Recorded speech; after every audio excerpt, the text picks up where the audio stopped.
Viewers, welcome to my channel রান্না recipes. আজকে আমি আপনাদেরকে দেখাবো গরুর মাংসের আচারি বিফ রান্না করার রেসিপি।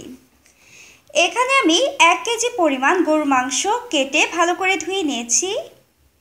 1 কাপ পরিমাণ জলপাইয়ের আচার নিয়েছি। 1 চামচ পরিমাণ হলুদ গুঁড়ো, 1 চামচ পরিমাণ মরিচ গুঁড়ো, স্বাদমতো লবণ, আধা চা চামচ পরিমাণ গোলমরিচের গুঁড়ো, 1 টেবিল চামচ পরিমাণ জিরার গুঁড়ো নিয়েছি। এখানে আধা কাপ পরিমাণ রসুন বাটা, 1 কাপ পরিমাণ আদা বাটা, পরিমাণ মতো সরিষার তেল, পরিমাণ মতো সয়াবিন তেল নিয়েছি। এখানে 4টি তেজপাতা, 4টি এলাচ, 5 টুকরো দারচিনি, 3টে লং নিয়েছি। এখানে 1 কাপ পরিমাণ পেঁয়াজ বাটা নিয়েছি। 1 কাপ পরিমাণ পেঁয়াজ কুচি নিয়েছি। 1 কাপ পরিমাণ টমেটো কুচি নিয়েছি। এবার গরুর মাংসটাকে সব মশলা দিয়ে ভালো করে মাখিয়ে নিব। এখানে আমি যেসব মশলাগুলো নিয়েছি সেই মশলাগুলো একেবারে ঢেলে দিব। আমি পরিমাপটা আগে আপনাদেরকে বলেছি। এবার 1 কাপ পরিমাণ পেঁয়াজ বাটা দিয়ে দিব।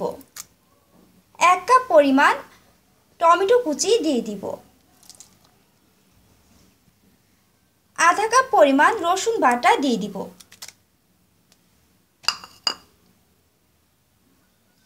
1 কাপ পরিমাণ আদা বাটা দিয়ে দিব।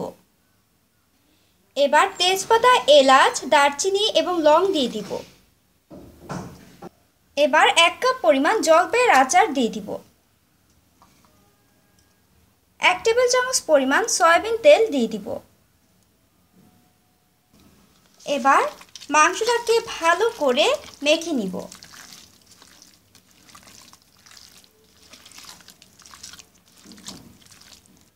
মাংসটা মাখানো হয়ে গেলে এবার আধা ঘন্টা ম্যারিনেট করে রেখে দিব। এবার একটি কড়াইতে আধা কাপ পরিমাণ সরিষার তেল দিয়ে দিব। এবার 1 কাপ পরিমাণ পেঁয়াজ কুচি দিয়ে দিব। পেঁয়াজটাকে ব্রাউন কালার করে ভেজে নিব। পেঁয়াজটা ব্রাউন কালার হয়ে গেলে এবার ম্যারিনেট করা গরুর মাংসটা দিয়ে দিব।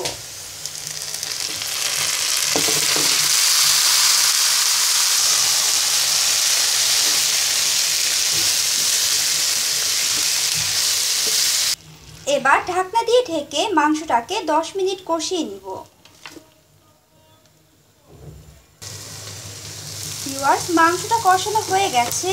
এবার পরিমাণ মতো পানি দিয়ে মাংসটাকে সেদ্ধ করে নিব।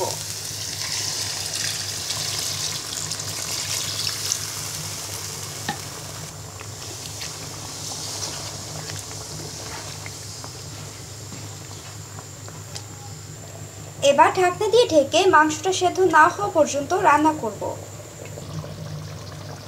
ভিউয়ার্স, আমাদের গরুর মাংসের আচারি বিফ হয়ে গেছে।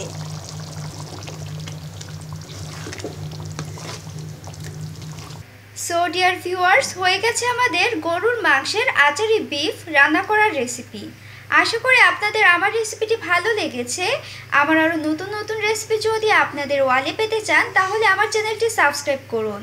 তাহলে আমার সব রেসিপি আপনাদের ওয়ালে পৌঁছে যাবে। সো প্লিজ সাবস্ক্রাইব রান্না রেসিপিস।